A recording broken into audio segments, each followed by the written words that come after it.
है जो गच कांच बिलो की सेन जड़ छाव आपने तन की।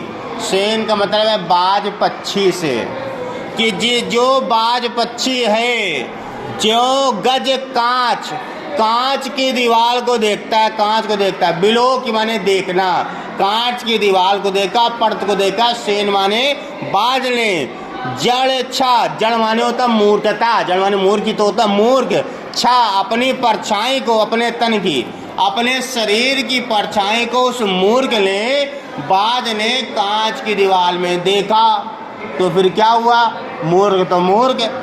टूटत अति आतुर आहार बस क्षति बैसार आनंद की। उसने उस परछाई को, अपने शरीर की परछाई को सोचा ये कोई मेरा प्रतिद्वंदी है, दूसरा बाज है, हम इसको मार के आहार करेंगे, खाएंगे। वही तो लिखा है, टूटत अति आतुर, उसके ऊपर टूट पड़ा, आक्रमण कर दिया आतुर होकर के, जल्दबाजी में, आहार बस, आहार से कि मैं इसको भोग के रूप में लूंगा। लेकिन हुआ क्या? रिजल्ट क्या हुआ? क्षति भी सारे आनंद की, क्षति भी सारे आनंद की, उसके चोंच को क्षति हुई। क्यों? कि वह कोई उसका प्रतिद्वंदी नहीं था। क्या था? शीशे की दीवार थी। जब अटैक किया तो अटैक करने से चोंच को कष्ट पहुंचा। कह लो कहो कुचाल के पान दी जानत हो गति मन की।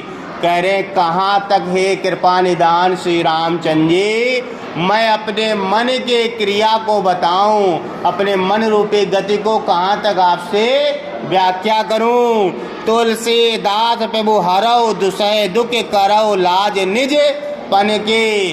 तुलसीदास जी कह रहे हैं, भक्त प्रभु से कह रहा है, हे प्रभु मेरे इस बहुत बड़े दुसह दुख, बहुत बड़ा कष्ट जो है उसको हर लो और मेरे लाज को बचा लीजिए।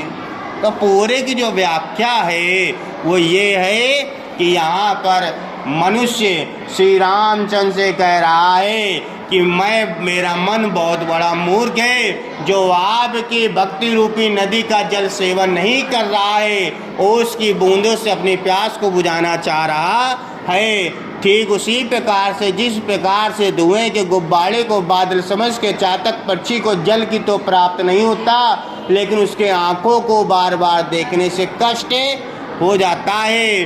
ठीक उसी प्रकार से जिस प्रकार से बाज पक्षी अपनी परछाई, शरीर की परछाई कांच के प्रतिबिंब में देख करके प्रतिद्वंदी समझकर उस पर आक्रमण कर देता है, उसे आहार तो नहीं मिलता लेकिन उसके चोंच को क्षति पहुंचती है। ठीक इसी प्रकार से मुझे भी बहुत बड़ी क्षति पहुंची हुई है, मुझे भी दारुण दुख है। मैं अपने हृदय मन की कहाँ तक आपसे व्याख्या कर सकता हूँ। हे वत्स बत्सल, हे कृपा निदान, हे करुणा के सागर, हे राम जी, आप मेरे इस परम दुख को दूर कर दीजिए और मेरी लाज को बचा लीजिए।